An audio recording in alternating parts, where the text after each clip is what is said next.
Bon, imaginez que vous vous réveillez un matin et que vous découvrez que tout votre immeuble a été scellé par une sorte de mur infranchissable. La bonne nouvelle, c'est que votre femme ne peut plus vous quitter.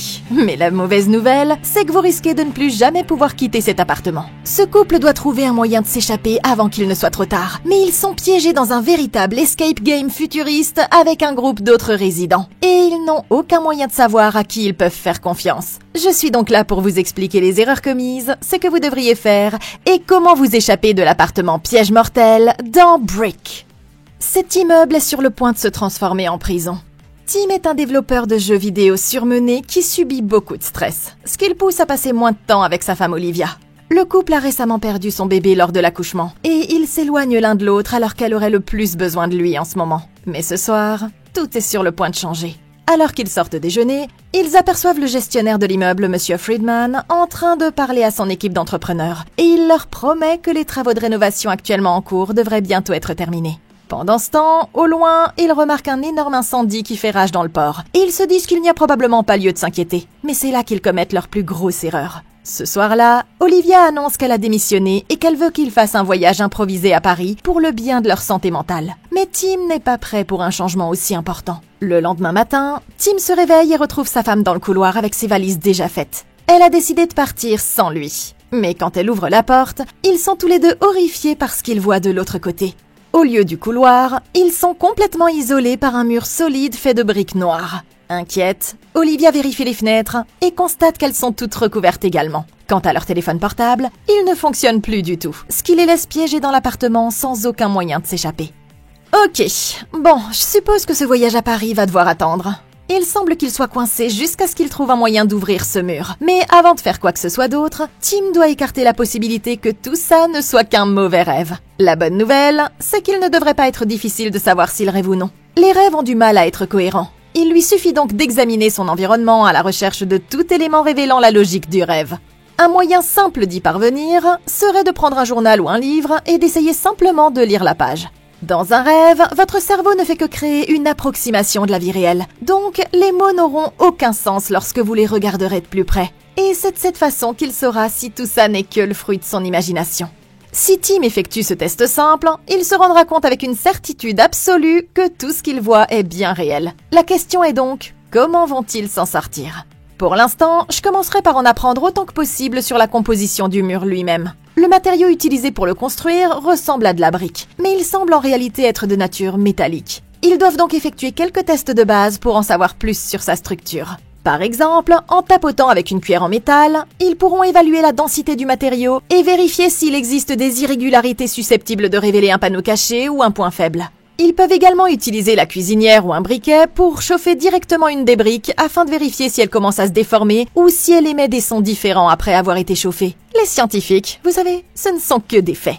Une fois qu'ils auront une meilleure idée de ce à quoi ils ont affaire, ils pourront prendre un marteau et un burin et se mettre au travail, en visant les coins, les points faibles ou même les interstices eux-mêmes pour voir s'ils peuvent arracher une des briques. À vrai dire, il n'y a aucune garantie qu'ils progresseront. Mais ils doivent bien commencer quelque part. Et le fait de rester concentrés sur leur objectif les aidera à rester positifs pendant qu'ils essaieront de comprendre ce que c'est que ce bordel. Alors qu'il s'approche du mur, son téléphone à la main, Tim remarque que quelque chose dans le matériau provoque des perturbations sur son écran. Et il n'y a rien qui leur indique de quoi il est fait ni pourquoi il est là. Il décide donc de mettre à profit les compétences d'architecte d'Olivia. Ils s'emparent d'une perceuse électrique et commencent à la pousser contre le mur aussi fort qu'ils le peuvent. Mais malgré tous leurs efforts, ils ne parviennent pas à faire la moindre rayure. Comme ça ne fonctionne pas, ils essaient de percer directement à travers le mur, mais ils se rendent compte que les briques doivent avoir bloqué tout le couloir. Tout ça n'a aucun sens. Mais c'est là qu'ils entendent des gens se disputer dans la pièce d'à côté. Ils percent un trou entre les deux pièces et voient un autre couple qui est coincé comme eux. Mais aucun d'entre eux ne comprend comment ça a pu arriver. Les deux autres commencent rapidement à perdre espoir. Mais Olivia leur dit de tenir bon avant de se retourner pour regarder ce que fait Tim. En vérifiant l'évier, ils se rendent compte que l'eau est complètement coupée et qu'ils sont déjà dangereusement à court de provisions. Ils sont toujours à la recherche de réponses et Tim pense qu'il doit y avoir une solution logique, comme s'il se trouvait dans un de ses jeux vidéo. Mais Olivia s'énerve directement contre lui en lui reprochant de ne toujours pas prendre la situation au sérieux. Elle craint que personne ne remarque quoi que ce soit parce que le bâtiment était déjà en rénovation. Et furieuse, elle quitte la pièce en claquant la porte, affirmant que c'est de sa faute s'ils sont toujours là. Blessé, Tim prend son téléphone portable et le jette contre le mur. Mais c'est alors qu'il remarque quelque chose d'étrange. Les pièces métalliques restent collées à la surface, ce qui signifie que pour une raison inconnue, ces briques sont magnétiques. Olivia vient s'excuser un instant plus tard. Alors il prend la cuillère de son thé et montre à sa femme ce qu'il vient de découvrir. Curieux, ils attrapent tous les objets métalliques qu'ils trouvent et commencent à les coller contre le mur, ce qui permet de montrer exactement où le champ magnétique est le plus fort. Olivia pense qu'il s'agit d'un indice et elle réorganise les objets pour qu'ils soient tous regroupés sur les briques où l'attraction est la plus forte. Mais ça s'avère être une grave erreur. Tout à coup, Tim remarque que les objets commencent à vibrer et il crie à sa femme de se baisser juste au moment où ils sont tous brusquement projetés à travers la pièce. Il parvient à la protéger avec son corps, mais se retrouve avec le dos couvert de fragments pointus qu'Olivia doit retirer un par un dans la douleur. Elle lui est reconnaissante de lui avoir sauvé la vie et leur relation semble commencer à s'améliorer. Mais ça ne durera pas longtemps s'ils ne trouvent pas un moyen de sortir d'ici. Ok, on dirait que ces deux-là ne vont pas pouvoir partir d'ici de sitôt. Après ce qui vient de se passer, ils ont de la chance que leurs blessures ne soient pas plus graves. La bonne nouvelle, c'est que les blessures de Tim semblent surtout superficielles. Mais si elles ne sont pas soignées, ils pourraient être confrontés à une infection potentiellement mortelle en quelques jours seulement. Ils doivent donc prendre ça au sérieux. Pour Olivia, la première étape consiste à se laver les mains et à stériliser tous les outils qu'elle va utiliser avec du savon et de l'eau chaude. Et du coup, il y a déjà un problème. En effet, l'eau est complètement coupée. Ils vont donc devoir improviser. Je commencerai par chercher dans l'appartement tout ce qui pourrait servir d'antiseptique. Il peut s'agir d'alcool, qu'il s'agisse d'alcool à friction, de désinfectant pour les mains ou même d'alcool titrant plus de 40% d'alcool par volume, de peroxyde d'hydrogène ou même de vinaigre si c'est tout ce qu'ils ont. Ensuite, elle devra utiliser un briquet pour allumer la cuisinière à gaz ou un désinfectant supplémentaire pour stériliser correctement ses outils. Après ça, elle pourra utiliser une pince à épiler pour commencer à retirer les morceaux de métal, en commençant par les bords extérieurs afin d'éviter d'aggraver la même zone plus d'une fois, et en plaçant les morceaux dans un récipient pour qu'ils ne posent plus de problème. Si certains fragments semblent trop profondément enfoncés, ne les touchez pas, parce qu'essayer de les retirer pourrait provoquer une hémorragie interne. Comme elle n'a pas d'eau pour nettoyer les plaies, elle devra appliquer le désinfectant directement dessus, en veillant à bien nettoyer chaque coupure l'une après l'autre. Enfin, il faudra les recouvrir de bandages propres et répéter le processus au moins une fois par jour en lui administrant du Tylenol pour soulager la douleur et de l'ibuprofène pour réduire le gonflement. Une fois que Tim sera soigné, ils pourront retourner travailler sur le mur.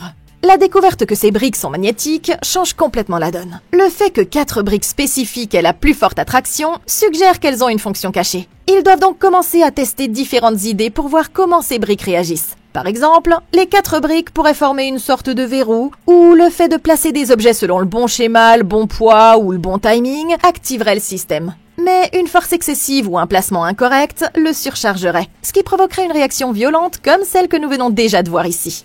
Si c'était moi, je commencerais par placer un petit objet sur chacune des 4 briques séparément, en utilisant le même objet à chaque fois, comme une sorte de contrôle ou en observant tout changement de son et de température ou les vibrations. Une fois qu'ils auront testé les 4, je commencerai à utiliser différentes combinaisons de tests en changeant les matériaux et les briques, en notant les résultats et en recherchant tout schéma qui commencerait à se dégager. Au bout d'un moment, ils entendent un autre grand bruit provenant de quelque part dans l'immeuble et ils se rendent compte qu'il vient de l'appartement voisin. On dirait que la femme est en difficulté et sentant qu'ils doivent faire quelque chose, ils se mettent rapidement à casser le mur jusqu'à ce que le trou soit assez grand pour pouvoir passer. Comme ils ne savent pas à quoi s'attendre, Tim prend une batte de baseball et se fraye un chemin à l'intérieur. Au début, il n'y a aucun signe de présence humaine, à part une traînée de sang qui va jusqu'à la chambre. Mais c'est alors qu'ils trouvent la femme allongée sur le sol à côté du lit. Ils sont soulagés de voir qu'elle est encore en vie. Mais alors qu'Olivia l'aide à sortir de la pièce, l'homme fait irruption et renverse Tim au sol. Olivia se précipite pour l'aider et asperge l'homme de spray au poivre, tandis que son mari le neutralise avec la batte. Mais sa petite amie revient en courant et s'interpose entre eux, insistant sur le fait qu'il essaie simplement d'aider. Selon elle, tout ça n'est qu'un gros malentendu. Mais après avoir ramené le couple à leur appartement, Tim décide de l'attacher par mesure de sécurité. Le couple se présente sous le nom d'Anna et Marvin, et il s'excuse auprès d'Olivia pour ce qui s'est passé. Pendant qu'ils attendent dans l'appartement, Tim retourne chez eux pour jeter un coup d'œil. Il ne tarde pas à trouver une porte verrouillée avec la mention « Privé » derrière laquelle il découvre tout un tas de matériel appartenant au propriétaire de l'appartement Airbnb. Bizarrement, il trouve plusieurs boîtes contenant de minuscules caméras de sécurité. Mais Tim y trouve aussi une masse, alors il décide de l'essayer sur le mur. De retour chez lui, il le fracasse contre le mur aussi fort qu'il le peut. Mais une fois de plus, ça ne laisse aucune trace. Après réflexion, Olivia a une idée géniale. S'ils ne peuvent pas traverser le mur, ils devraient essayer de descendre par le sol. Et avec un peu de chance, ils pourraient atteindre le sous-sol où se trouve un ancien tunnel d'évacuation qui pourrait les mener hors du bâtiment. C'est la meilleure idée qu'ils aient. Alors ils s'attellent à la tâche et commencent à percer le sol vers l'appartement en dessous. Tandis que leurs nouveaux amis continuent à réfléchir à ce qui a bien pu causer tout ça.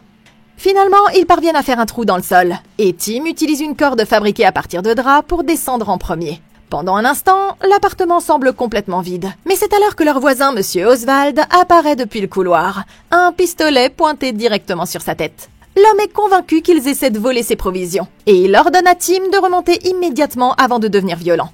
Tim ne sait absolument pas quoi faire. Mais heureusement, la petite fille de l'homme, Léa, est de son côté, et elle dit à son grand-père qu'ils doivent travailler ensemble. Ils ont également entendu parler du tunnel dans le sous-sol, et après les avoir écoutés, le vieil homme accepte à contre-cœur de faire équipe. Mais il les avertit de ne pas tenter quoi que ce soit de louche s'ils ne veulent pas se faire tirer dessus. Ok, je peux déjà vous dire que ce vieil homme est le plus intelligent du groupe. Il a raison de s'inquiéter pour les réserves, et si les autres avaient la moindre idée de la gravité réelle de leur situation, ils comprendraient pourquoi il est si hostile. Ils ont été tellement absorbés par l'apparition soudaine des murs qu'ils n'ont pratiquement pas pris le temps de réfléchir à leur survie. Comme Monsieur Oswald l'a très justement souligné, une personne moyenne ne peut survivre que 72 heures sans eau. Mais la déshydratation commence dès le premier jour. Et des symptômes tels que des maux de tête, vertiges et difficultés de concentration ne feront que rendre la sortie de là encore plus difficile. Après ça, le problème suivant sera la nourriture, parce qu'ils ne peuvent survivre que 2 ou 3 semaines sans elle. Et je doute sérieusement que l'un d'entre eux ait suffisamment en réserve. Même en tenant compte de ces éléments, ils finiront par manquer d'oxygène frais pour respirer. Ce qui signifie que la seule façon pour eux de s'en sortir vivants est de s'échapper du bâtiment. Donc pour l'instant, le tunnel dans le sous-sol reste leur meilleure option. Mais c'est loin d'être une garantie.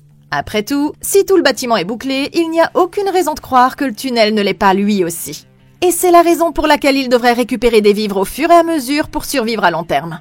Avant de passer à la suite de leur plan, ils devraient d'abord s'arrêter pour récupérer tout ce qui pourrait leur être utile dans leurs appartements et rassembler le tout ici, dans le QG de papy. Ensuite, à mesure qu'ils progresseront dans le bâtiment, ils devront piller chaque logement qu'ils traversent à la recherche d'eau potable, de nourriture et d'outils tels que des lampes de poche, des briquets, des piles et des fournitures médicales. En fait, pendant qu'une équipe continuera à descendre vers le sous-sol, une autre devra commencer à pénétrer dans les appartements communicants en passant par les murs. Avec un peu de chance, ils tomberont sur des appartements dont les occupants sont absents et pourront récupérer toutes les ressources qu'ils y trouveront. Et s'ils rencontrent d'autres survivants, ils devront les convaincre de se joindre à eux, à moins qu'ils ne soient prêts à se battre pour les ressources qu'ils possèdent. Ils devront également rationner soigneusement toutes ces provisions afin d'en tirer le meilleur parti. Par exemple, une personne a besoin en moyenne d'au moins 1 litre d'eau par jour pour survivre. Si la situation devient extrême, ils pourront temporairement réduire cette quantité à 1 demi-litre par personne. Mais à ce stade, ils ne font que gagner du temps. En ce qui concerne la nourriture, ils auront besoin d'au moins 800 calories par personne et par jour. Je me concentrerai donc sur des aliments riches en calories et faciles à transporter, comme le beurre de cacahuète, la viande en conserve, les mélanges de fruits secs, les fruits à coque, ce genre de choses. Chaque personne devrait porter un sac, ce qui lui permettrait de recueillir des réserves pour une survie à long terme, tout en explorant les pièces les unes après les autres. De cette façon, ils ne se retourneront pas immédiatement les uns contre les autres si leur plan ne fonctionne pas.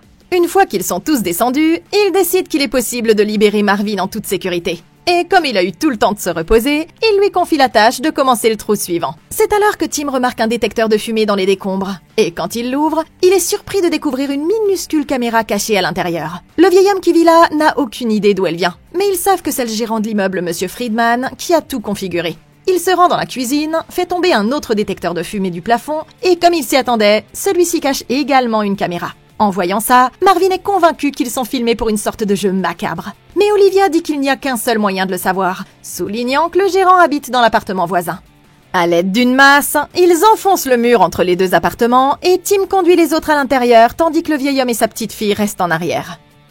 Au début, Monsieur Friedman est introuvable, mais ils finissent par découvrir son cadavre affalé contre le mur près de la porte d'entrée. Ce qui est encore plus étrange, c'est qu'il lui manque les 2 mains. Cette découverte inattendue provoque une crise de panique chez Olivia, qui réalise que la situation est encore pire qu'il ne l'avait imaginé. Ça en fait 1 de moins, et il en reste 7. Tim trouve son téléphone, le consulte et se rend compte que l'homme prenait des photos du mur avant de mourir. C'est un indice important, mais pour l'instant, il est impossible de savoir ce que ça signifie. Et leur seule option est de continuer à creuser jusqu'à l'appartement suivant. Tout à coup, le sol s'effondre sous leurs pieds, précipitant certains d'entre eux dans l'appartement du dessous. Ils sont blessés, mais heureusement tout le monde a survécu. Et il est maintenant temps pour la jeune fille et son grand-père de les suivre. À ce moment-là, un homme imposant sort de la chambre pour les accueillir. Il se présente sous le nom de Yuri et explique qu'il est un ami proche de leur voisin Anton et qu'il séjournait dans son appartement lorsqu'ils ont tous été enfermés à l'intérieur. Intrigué, il leur demande ce qu'ils font là. Et Tim lui explique qu'il tente de rejoindre le tunnel d'évacuation situé au sous-sol. Mais Yuri ne pense pas que ce soit une très bonne idée. Il est convaincu que les murs sont en réalité une mesure de sécurité destinée à les protéger de ce qui se trouve actuellement à l'extérieur, grâce à une sorte de confinement mortel. Il s'avère que c'est un véritable adepte des théories du complot. Et sentant que quelque chose n'est pas clair, Olivia demande ce qui est arrivé au propriétaire de l'appartement. C'est alors que l'homme les conduit dans la chambre, où ils trouvent leur voisin Anton gisant mort sous les draps. Yuri explique qu'il s'est soudainement effondré après avoir interagi avec un des murs. C'est définitivement étrange. Mais Olivia souligne qu'ils doivent toujours atteindre le sous-sol. À ce stade, certains d'entre eux craignent qu'il y ait effectivement une menace biologique. Mais le groupe décide de prendre le risque et de vérifier par eux-mêmes. Ok, Olivia a raison. Et personnellement, je ne ferais même pas confiance à ce type, Yuri, pour me préparer une pop-tart. Alors encore moins pour suivre ses conseils concernant leur situation actuelle. Certes, ces théories peuvent sembler plausibles à première vue. Mais d'après tout ce que nous savons des catastrophes dans le monde réel, les chances qu'il ait raison sont pratiquement nulles. En matière d'attaques biologiques ou chimiques, tous les grands gouvernements disposent d'organismes de surveillance en temps réel, comme le CDC, qui aurait détecté toute épidémie majeure plusieurs heures ou jours avant qu'elle ne devienne critique. Quant à une explosion nucléaire, nous pouvons immédiatement l'exclure, parce que le souffle aurait détruit tout le réseau électrique. Et comme les lumières sont toujours allumées, ça signifie probablement que ça ne s'est pas produit. Donc sur cette seule base, nous pouvons supposer sans risque que Yuri n'a aucune idée de ce dont il parle, ou pire encore, qu'il a peut-être quelque chose à cacher. Eh ouais. Cela dit, ils ont pris la bonne décision en s'en tenant au plan. Mais si Yuri croit sérieusement qu'il y a une menace à l'extérieur, il pourrait essayer de les arrêter. Ça signifie qu'ils ne peuvent pas baisser leur garde tant qu'il est dans le coin. Donc ce qu'ils doivent faire maintenant, c'est se diviser en deux équipes. Pendant qu'une équipe continuera à travailler pour percer le sol, l'autre pourrait se concentrer sur la collecte de provisions, tout en gardant un œil sur Yuri au cas où il tenterait quelque chose de louche. Même s'ils parviennent à atteindre le sous-sol, il y aura toujours une chance que les tunnels soient également scellés. Mais si ça se produit, il n'y aura toujours aucune raison de perdre espoir. Je retournerai plutôt dans la chambre de Friedman dans ce cas, pour vérifier s'il n'y a pas d'autres indices. Maintenant qu'ils ont découvert les caméras qu'il avait installées, ça prouve qu'ils étaient surveillés. Et il y a de fortes chances que la raison de cette surveillance soit liée à l'apparition soudaine de ces murs. Si tout ça a été planifié à l'avance, Friedman était probablement au courant. Je retournerai donc dans son appartement pour chercher des plans, des registres, des lettres ou des emails qui pourraient nous en apprendre davantage sur l'origine de ces murs. Ça pourrait nous donner la clé pour pouvoir sortir d'ici. Et avec un peu de chance, il aura peut-être même caché un dispositif d'urgence quelque part dans sa chambre. Donc, si le tunnel ne donne rien, c'est là que j'irai chercher ensuite. Avant de partir, la jeune fille remarque une pile de plans étranges sur le bureau de l'homme, et elle décide de les examiner de plus près. Yuri la surprend et insiste sur le fait que ce qu'elle fait est dangereux, affirmant que le stress lié à la recherche de la vérité a provoqué une crise cardiaque pour son amie. Pendant ce temps, les autres parviennent à percer un trou dans le sol et commencent à descendre au sous-sol. Tim et Olivia passent en premier, franchissant les portes verrouillées jusqu'à atteindre la porte. Et il semble qu'ils aient finalement eu raison au sujet du tunnel d'évasion. Après avoir mis les cartons de côté, Olivia prend la masse et fait sauter les barres rouillées qui bloquent la porte. Mais quand elle réussit enfin à l'ouvrir, ils découvrent avec horreur que le tunnel a été entièrement muré avec les mêmes briques métalliques. Furieux, Marvin s'empare de la masse et commence à frapper le mur, ce qui oblige le vieil homme à le menacer avec son arme pour qu'il arrête. Il se confond alors en excuses, lève les mains et promet d'arrêter. Mais dès que les autres baissent leur garde, il arrache l'arme des mains de l'homme et tire 5 coups de feu directement vers le mur. À la surprise générale, les balles s'arrêtent en plein vol juste avant de toucher la surface. Et Tim crie à tout le monde de se baisser en réalisant ce qui est sur le point de se passer. Mais il est déjà trop tard. Tout à coup, les balles reviennent vers eux et tout le monde parvient à se mettre à terre. Sauf le vieil homme qui finit par recevoir une balle en pleine poitrine. Mortellement blessé, il s'effondre immédiatement tandis que les autres se précipitent à ses côtés. Mais ils ne peuvent rien faire pour lui, parce qu'il se vide rapidement de son sang. Ça fait donc 2 morts, et il en reste 6. Comme ils ne savent pas quoi faire d'autre, leur seul choix est de retourner à l'appartement de Yuri, tout en essayant de se remettre de leurs émotions. Bizarrement, l'homme insiste sur le fait que c'était une bonne chose, convaincu que s'ils avaient pu ouvrir cette porte, ils auraient tous été tués. Ok, et voilà pourquoi il ne faut jamais faire confiance à un type en veste violette. Grimace ici vient de faire tuer ce papy sans aucune raison. Et là, franchement, je crois qu'il n'y a qu'une seule chose à dire. Marvin, mon gars, on dirait que, dites-le avec moi, tu viens de merder. C'est vrai, Marvin. Pour commencer, je pense qu'on est tous d'accord pour dire que tu n'as pas vraiment démarré du bon pied ici. Et s'il y a une personne que je ne veux pas dans mon équipe, quelle que soit la situation, c'est bien le type accro aux substances psychotropes. Il t'a suffi d'un seul contretemps pour que tu recommences à dérailler. Corrige-moi si je me trompe, mais c'est pas toi qui as dit tout à l'heure à Tim que frapper le mur avec une masse ne servirait à rien? Ouais, c'était bien toi. Alors, qu'est-ce qui t'a fait penser que tirer dessus avec des balles réelles allait changer quoi que ce soit? Je veux dire, même si tu ne t'attendais pas à ce que le mur renvoie magnétiquement toutes les balles dans ta direction, n'importe qui avec un minimum de bon sens aurait su qu'elle pouvait facilement ricocher et tuer quelqu'un. Et après un coup pareil, ce pauvre vieillard avait moins de 5% de chance de survivre, même en bénéficiant de soins médicaux immédiats. Mais c'est toujours mieux que la probabilité que ton idée idiote fonctionne. Le pire, c'est que Monsieur Oswald a survécu à des guerres pour finalement se faire tuer par un drogué sorti de nulle part sous les yeux de sa propre petite fille. Et cette fois, je ne pense pas qu'un simple « je suis désolé » suffira. Il est peut-être temps d'envisager une cure de désintox si tu t'en sors vivant. Mais pour l'instant, on dirait juste que tu as merdé. Comme il n'y a rien d'autre à faire, Anna suggère qu'ils ont peut-être tous quelque chose en commun qui expliquerait pourquoi ils se sont tous retrouvés ici. Ils font le tour de la pièce, partageant leurs souvenirs les plus sombres, jusqu'à ce qu'il ne reste plus qu'Olivia et Tim. Après y avoir réfléchi, elle finit par raconter au groupe ce qui est arrivé à leur enfant. Le cœur brisé, Tim quitte la pièce en trombe, mais sa femme insiste sur le fait que faire face à la vérité est la seule façon pour eux d'aller de l'avant. Leur dispute s'envenime tandis que les autres écoutent maladroitement depuis la pièce voisine, jusqu'à ce que Tim réalise que ses actions ne font que les éloigner davantage, et il commence à comprendre qu'elle avait raison depuis le début. Ça permet à Tim de voir les choses sous un nouvel angle, et en regardant à nouveau les photos sur le téléphone de Friedman, il se rend compte que cet homme devait savoir quelque chose au sujet du mur. À court d'idées, il décide de retourner à son appartement pour chercher des indices, même si Yuri, ici présent, pense toujours que ce qu'ils font est inutile.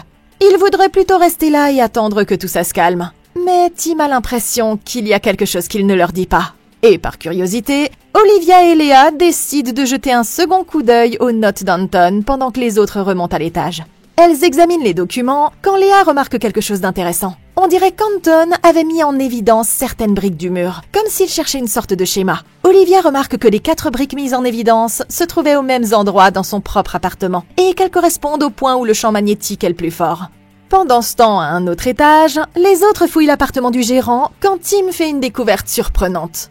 La pièce semble plus petite que celle du dessus, et c'est là qu'il s'aperçoit qu'il y a un faux mur dans le bureau de l'homme. Marvin regarde autour de lui et trouve un clavier qui est connecté à la porte, mais rien ne leur permet de deviner la combinaison. Réfléchissant rapidement, Tim dit qu'ils doivent trouver de la farine, et il semble avoir un plan pour trouver la solution. Alors que les filles fouillent encore la chambre d'Anton, elles tombent par hasard sur la carte de visite de l'homme. Yuri explique qu'il était programmeur, mais il précise que son ami ne parlait jamais des spécificités de son travail. Cependant, il semble bien y avoir un lien entre son travail et les notes qui jonchent la pièce. Dans un des tiroirs, elle trouve le téléphone et l'ordinateur portable de l'homme, tous les deux réduits en morceaux. Mais Yuri affirme que Friedman les a cassés lui-même dans un moment de frustration. Malgré tout, elle décide de continuer à fouiller dans les notes de l'homme, déterminée à trouver autre chose encore. Après avoir fouillé dans les poubelles, elle découvre une feuille de papier avec le mot « code » écrit tout en haut. Et bingo! Léa est persuadée que ça doit être la clé pour ouvrir le mur. Mais Yuri reste convaincu qu'ils seront tous morts dès qu'ils mettront le pied dehors. Ok, Yuri a raison sur un point. Ils seront tous morts dans peu de temps. Mais seulement s'ils décident de rester avec lui. Alors que tout le monde panique, lui reste calme, mange à sa faim et agit comme si ce n'était pas grave. Presque comme s'il était préparé à tout ça. Je serai donc extrêmement prudente avec ce mec jusqu'à ce qu'ils aient une idée plus claire de qui il est vraiment. Cela dit, retourner fouiller l'appartement de Friedman était une excellente idée. Et ce qui se cache derrière ce mur secret pourrait bien mener à une percée majeure, au sens littéral du terme. Il ne leur reste plus qu'à trouver un moyen de passer de l'autre côté d'abord. L'idée de Tim d'utiliser de la farine est une stratégie plutôt efficace, qui s'inspire d'une vieille astuce utilisée par les forces de l'ordre pour relever les empreintes digitales. Chaque fois que vous touchez une surface, vous laissez une empreinte invisible composée des huiles naturelles produites par votre corps. La farine adhère à ces résidus huileux, de sorte que lorsqu'on souffle l'excédent, elle révèle exactement quelles touches ont été enfoncées pour entrer la combinaison. Maintenant, si Friedman travaillait avec les 10 chiffres et que Tim devait deviner la combinaison par force brute, il devrait alors passer en revue environ 10 000 combinaisons possibles pour trouver le code. Et ils seraient tous bloqués pour toujours, vous voyez? Et ils seront peut-être tous morts avant même d'avoir trouvé la solution. Mais disons que les résidus d'empreintes digitales ne révèlent que 4 boutons. Dans ce cas, il ne devra essayer que les permutations de ces 4 chiffres, ce qui réduira le nombre total de combinaisons possibles de 10 000 à 24 seulement. Ça, c'est une super nouvelle. Mais même dans ce cas, ils encourront toujours le risque de taper trop de fois le mauvais code et de se retrouver bloqués définitivement. Donc, si ça se produit ou s'ils veulent simplement accélérer le processus, je suggérerais simplement de prendre la masse et de faire un bon gros trou à l'ancienne. Il semble que leur mur secret soit fait de bois ordinaire, et non du même matériau impénétrable que les murs extérieurs. Et comme chaque seconde compte ici, je serais capable de laisser complètement tomber le clavier et de passer directement à l'approche de Jack Nicholson pour nous faire gagner du temps à tous.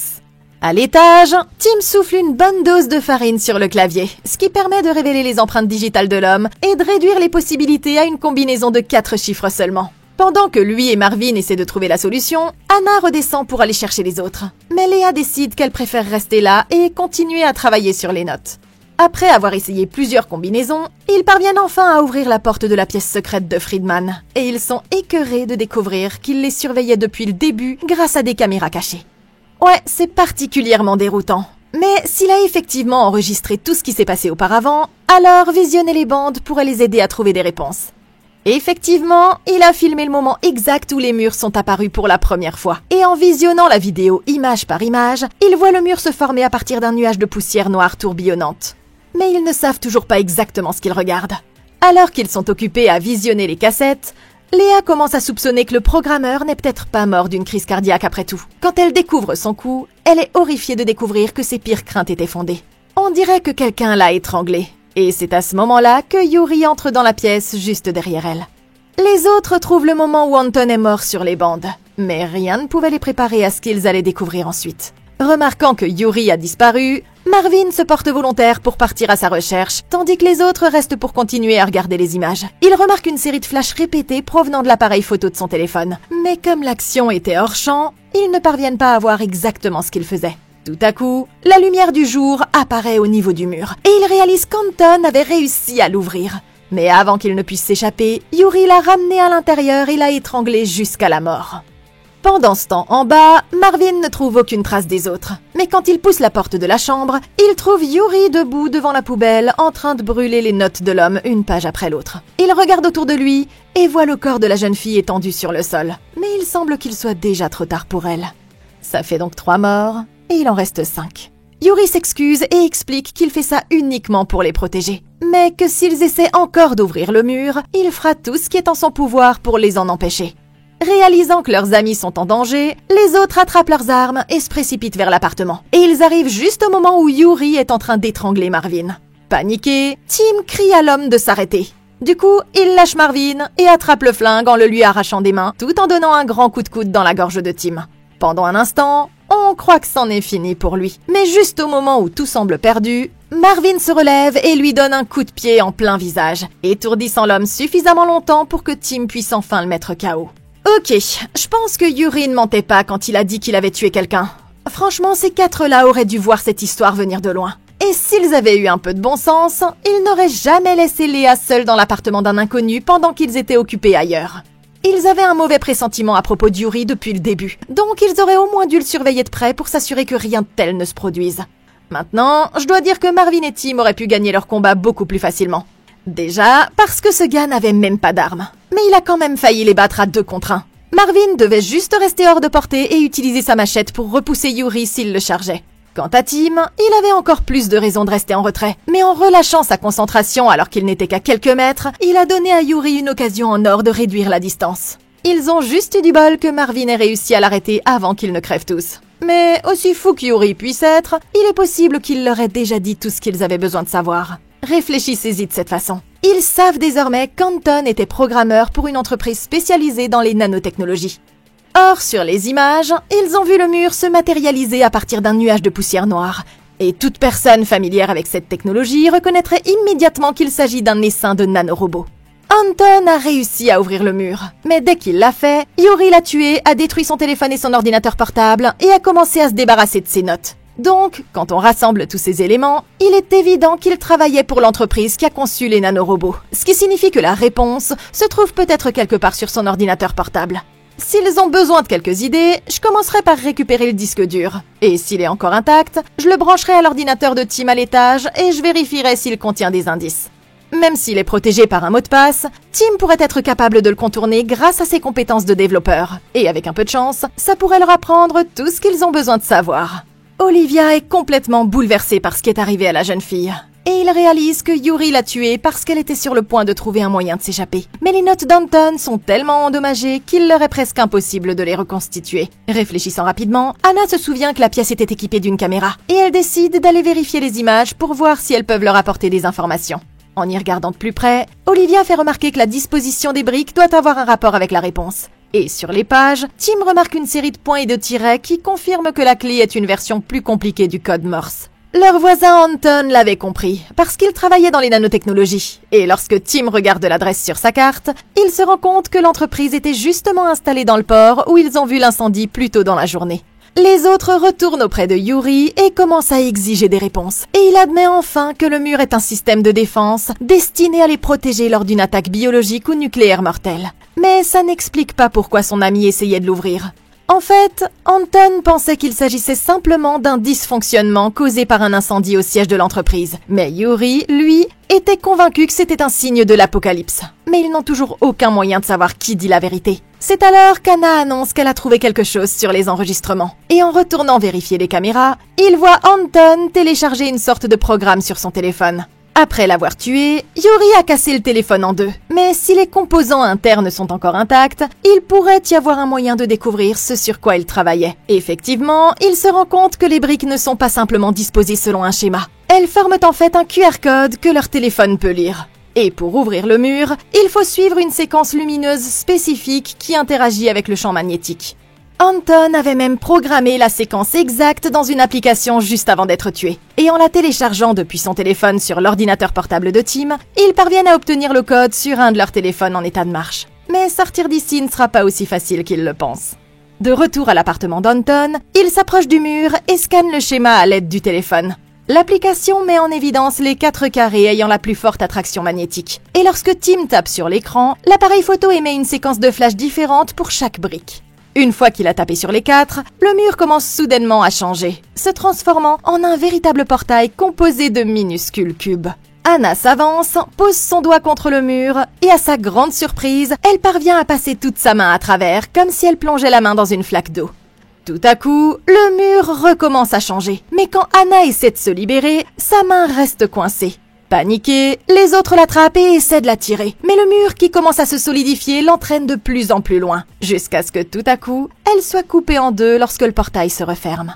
Yuri, qui a entendu le vacarme, se met à rire depuis l'autre pièce. Et avant que qui que ce soit ne puisse l'en empêcher, Marvin saisit le pistolet et abat l'homme avant de prendre la décision de se retirer lui aussi avant son heure. En définitive, ça en fait 6 de moins et il ne reste plus que 2 survivants. Et Tim et Olivia sont quasiment sur le point de baisser les bras.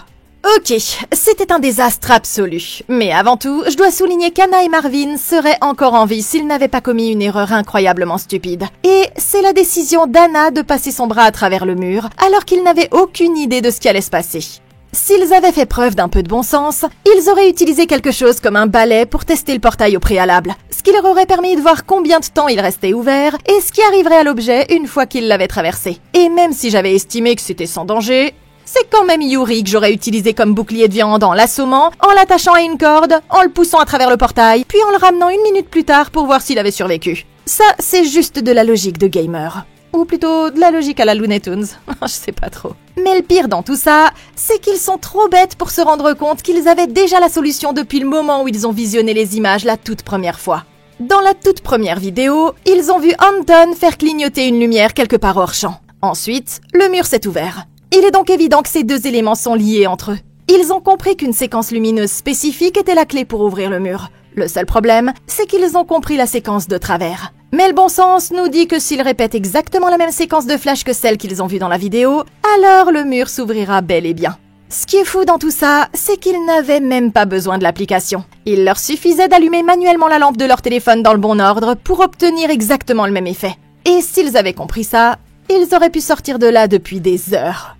Aussi déchirante que soit la situation, elle incite le couple à enfin se rapprocher et à restaurer leur relation. Et désormais, il ne leur reste plus qu'à continuer à essayer de nouvelles idées. Ils retournent vers le mur et décident de tenter d'appuyer sur les boutons dans l'ordre inverse. Olivia remarque que la séquence de clignotement est différente selon la brique sur laquelle ils appuient. Donc tout ce qu'ils ont à faire, c'est de trouver le bon ordre. Et par chance, la réponse a déjà été enregistrée quand Anton a ouvert le mur la première fois. En regardant la vidéo, ils parviennent enfin à déterminer la séquence exacte. Et ils se rendent compte qu'ils doivent commencer par la brique en haut à droite, puis continuer dans le sens des aiguilles d'une montre. Ils ont enfin tout ce qu'il leur faut pour pouvoir ouvrir le mur. Mais ils ne se doutent pas qu'une dernière surprise les attend encore. Il semblerait que les coups de feu tirés par Marvin n'aient pas été mortels. Et alors qu'ils s'apprêtent à ouvrir le mur, Yuri surgit par derrière et commence à les attaquer avec une machette. Tim n'est pas de taille à se battre contre lui, mais quand il tourne son attention vers Olivia, celle-ci trébuche accidentellement en arrière et traverse le trou dans le sol pour atterrir dans le sous-sol. Mais Tim se glisse derrière Yuri et le fait tomber dans le trou d'un seul coup de pied, avant de sauter à leur suite, d'attraper sa femme et de se précipiter avec elle vers le tunnel. Yuri est juste derrière eux quand Olivia s'apprête à ouvrir le portail, ce qui oblige Tim à retenir l'homme pendant qu'elle entre la bonne séquence. Son mari se démène de toutes ses forces, mais Yuri finit par le plaquer au sol. Seulement, au moment où il semble vaincu, Olivia saisit la masse et frappe Yuri à l'arrière de la tête, sauvant la vie de Tim juste à temps. Et une fois remis sur pied, ils s'engagent dans les tunnels sans trop savoir ce qui les attend. Ils continuent jusqu'à ce qu'ils aperçoivent la lumière du jour à travers une ouverture devant eux. Quand ils arrivent enfin au bout, ils sortent dans la rue et se rendent compte que toute la ville est complètement recouverte de ces briques bizarres. En fait, ce n'était qu'un simple accident causé par l'incendie sur les quais. Et les époux montent dans leur camionnette, prêts à enfin passer à autre chose. Ça fait 6 victimes, et il y a seulement 2 survivants. Et en fin de compte, on dirait que ce voyage spontané à Paris n'était pas une si mauvaise idée après tout. Brick 2025. Numéro 1 sur Netflix, à ne pas confondre avec le film Brick de Ryan Johnson, qui est également un chef-d'œuvre absolu. Allez les gars, avouez! Prenez des concepts de science-fiction haute fidélité, mélangez ça à un groupe de personnes prises dans un jeu de la mort potentiellement dangereux, et vous aurez la recette pour un succès. Mais dites-moi dans les commentaires si vous auriez fait quelque chose différemment dans la vidéo d'aujourd'hui. Merci beaucoup d'avoir regardé. Laissez un like, abonnez-vous et consultez la playlist de Comment battre pour plus de vidéos comme celle-ci. Je suis là pour vous. Nous, on se retrouve dans la prochaine vidéo. D'accord? D'accord. Et d'ici là, passez une excellente journée!